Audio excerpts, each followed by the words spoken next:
আমরা বিভিন্ন সময় নতুন সদস্য কথা বলি, নোটিশ দিই, জানি না এটা অভিযোগ হবে কিনা। মাননীয় সদস্য সংসদের প্রশ্নটা করুন।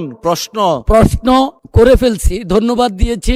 আর একটা কথা যেটা না মাননীয় বললে নয়, প্রতিমন্ত্রী, বিভিন্ন সময়ে নোটিশ দিয়েছি, মনোযোগ আকর্ষণ করার চেষ্টা করেছি, কিন্তু শুনিলাম বলিলাম কিন্তু কোনো প্রতিকার পাইনি।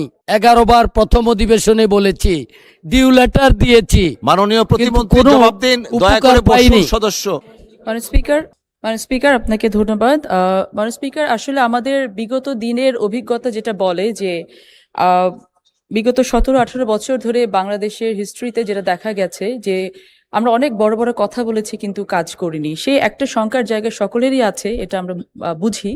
শঙ্কার জায়গা থেকে তাদের এক্সপেকটেশনের পূর্ণ হবে কিনা সেটা নিয়েও তারা একটু সন্দিহান থাকেন। তবে এতটুকু বুঝতে হবে যে আমি এর আগেও বলেছি যে বাংলাদেশে একটি পরিবর্তনের বাতাস ইতিমধ্যে প্রবাহিত হওয়া শুরু হয়েছে এবং মানুষ কিন্তু বুঝতে পারছে যে বর্তমান সরকার কেবলমাত্র উন্নয়নের গল্প বলে বসে থাকেন না, তারা মানুষের জনগণের জীবনের উন্নয়নের জন্য কিন্তু কাজ করে যাচ্ছেন। আমরা দিনরাত পরিশ্রম করছি, সকলের সহযোগিতাটা কামনা করি সবসময় যেন আমরা কাজগুলো করতে পারি। এবং মহিলা হোস্টেল যেটা, এটা অত্যন্ত জরুরি একটা বিষয়।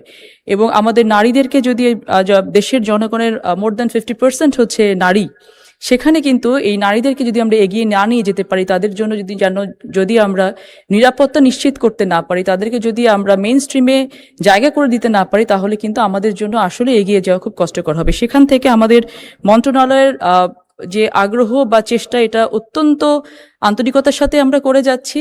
আমরা চাইবো যে উপজেলা এবং জেলা পর্যায়ে যদি আমরা এগুলো করতে পারি, করার পরে আমরা উপজেলা ব্যাপী এগুলো নিয়ে যাবো ইনশাআল্লাহ। একটু সময় লাগবে, আশা করি যে সেই ধৈর্যটা এবং বিশ্বাসটা আমাদের উপর আপনারা সকলে রাখবেন। অসংখ্য ধন্যবাদ মাননীয় স্পিকার।